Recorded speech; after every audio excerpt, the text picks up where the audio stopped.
संबित पात्रा, वो मैंने कहा भूत के मुंह में राम नाम। मैंने कहा संबित पात्रा, कह रहा है ये हमारे अन्नदाता हैं, ये हमारे भगवान है।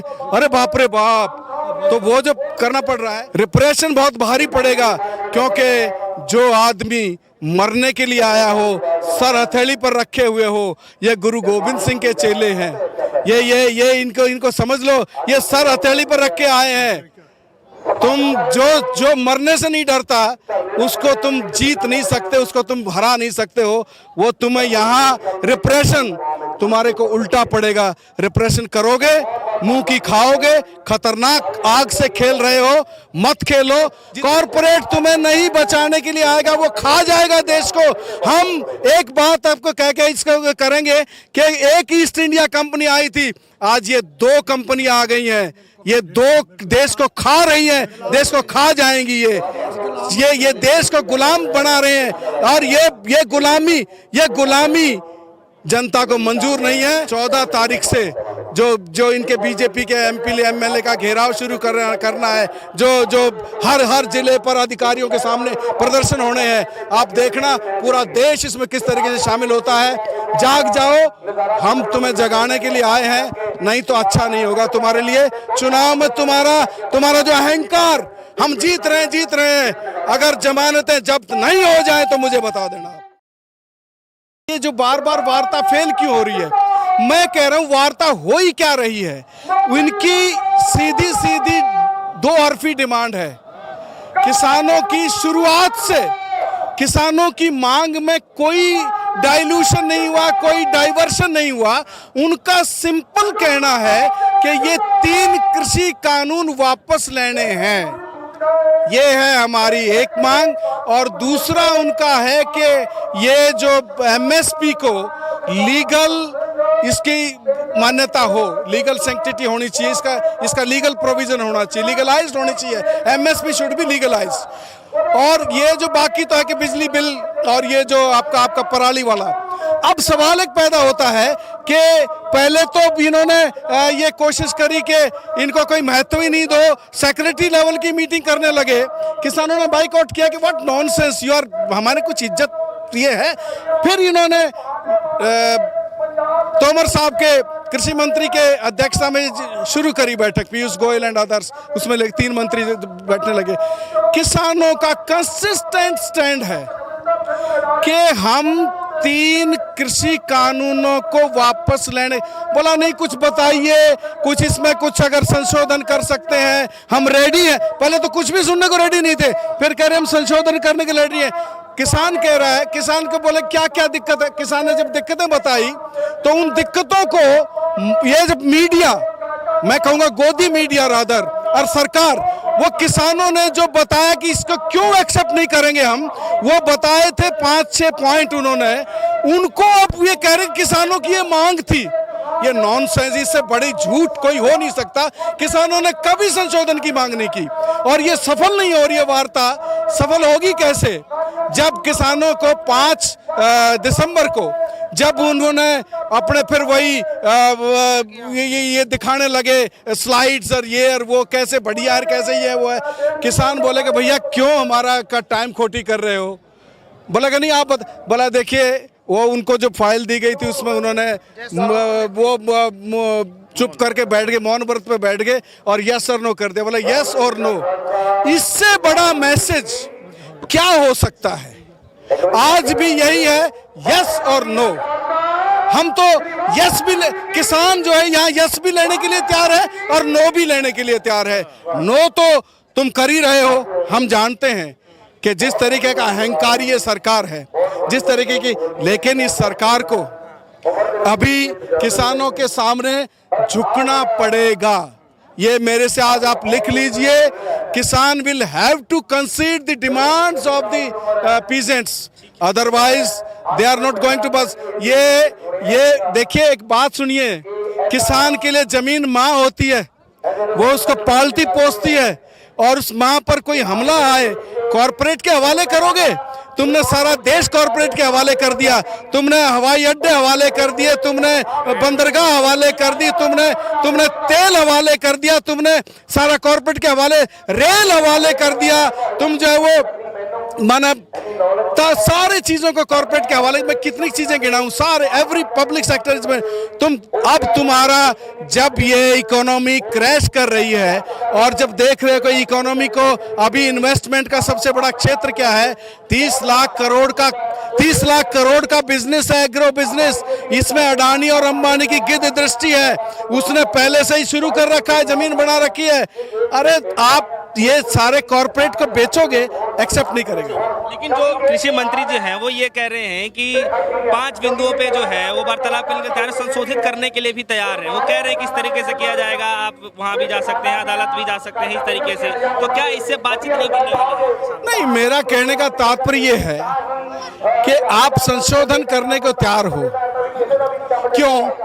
पहले तो कह रहे थे प्रधानमंत्री वहां, इधर तो किसान सड़कों पे है, उधर वो बनारस में दीप दिवाली मना रहा है, प्रदूषण पैदा कर रहा है, प्रदूषण के खिलाफ बात करता है। कितने लाख दिए, एक दिए में कितना 5 ग्राम भी अगर तेल हो तो क्या प्रदूषण पैदा हो रहा है, और ये बोल रहे हैं, और वहां जाके बोल रहा है कि भ्रमित हैं ये किसान, तो उनको समझ नहीं आ रहा है, ये तो गुमराह किए जा रहे हैं। भैया एक तू ही समझदार आया है, यहाँ हाई कोर्ट सुप्रीम कोर्ट के वकील वो तमाम खड़े हैं कि ये कानून गैर कानूनी भी है, गैर संवैधानिक भी है, क्योंकि तुमने जो है वो स्टेट सब्जेक्ट है, कृषि जो है वो स्टेट सब्जेक्ट है, भूमि जो है वो स्टेट सब्जेक्ट है। उस स्टेट सब्जेक्ट के बारे में लॉ बनाने के लिए आप राज्यों को कंसल्ट नहीं करोगे? एक भी, जब बार बार पूछा गया, एक भी किसान जत्थेबंदी नहीं है, एक भी किसान संगठन नहीं है जिससे बात की गई। इवन उनके अपने जो इनका जो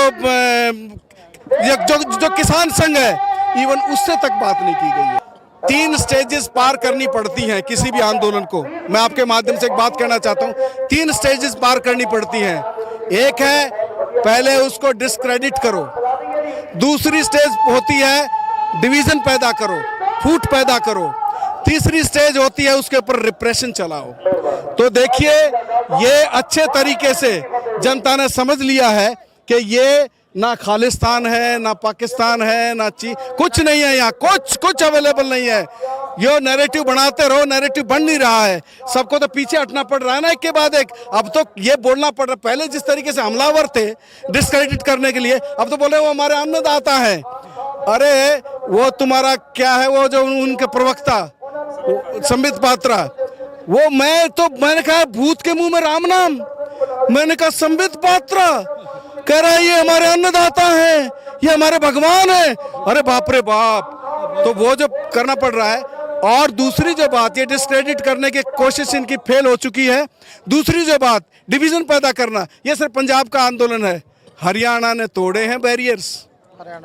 आज जो सिंघू बॉर्डर पर बैठे हैं हमारे भाई पंजाब से आए हुए, उनको हम बड़ा भाई कह रहे हैं और उनके लिए तमाम तरह की लॉजिस्टिक्स जुटा रहे हैं, तमाम तरह का समर्थन जुटा रहे हैं, घर खोल दिए हैं लोगों ने। ये इसको तुम डिवाइड कर सकते हो? और 8 तारीख के भारत बंद ने सिद्ध कर दिया ये पैन इंडिया मूवमेंट है, जिस तरीके का समर्थन आया। वरना ऐसा अहंकारी गृह मंत्री, क्योंकि सरकार तो 2 आदमी की है, रंगा बिल्ला कहो जो भी कहो, खैर हम तो नहीं कहेंगे ये बात रंगा बिल्ला वाली, क्योंकि एक मोदी है, एक शाह है। तो ये शाह को क्या उनको फीडबैक नहीं है सारी इंटेलिजेंस की कि किस तरीके से पूरे देश के अंदर ये फैलता जा रहा है? और उसको फिर शाम को ही मीटिंग बुलानी पड़ी, शाम को इनफॉर्मल डिस्कशन जिसे वो कह रहे हैं। तो अब मैं एक बात और बता दूं, जो तीसरी बात कि division is not available here, क्योंकि मैं आपके माध्यम से एक बात बता दूं सभी को, जो कंफ्यूजन दूर हो जाए।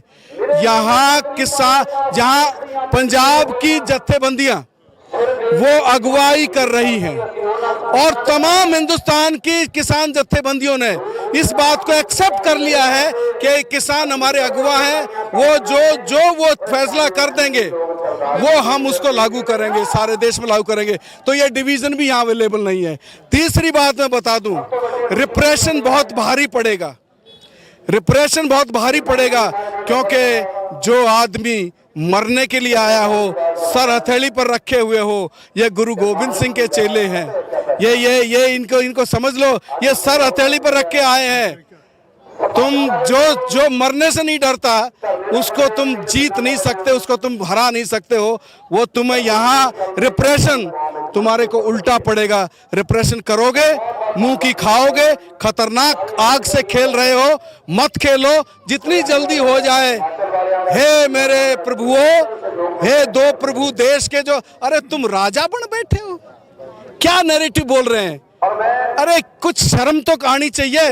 नड्डा बोल रहा है क्योंकि राजस्थान में हमें वो ज्यादा सीटें मिली हैं और वहाँ किसान देता है वोट, इसलिए किसानों ने वोट दे दी है और हमारे इन बिलों पर मोहर लगा दी है।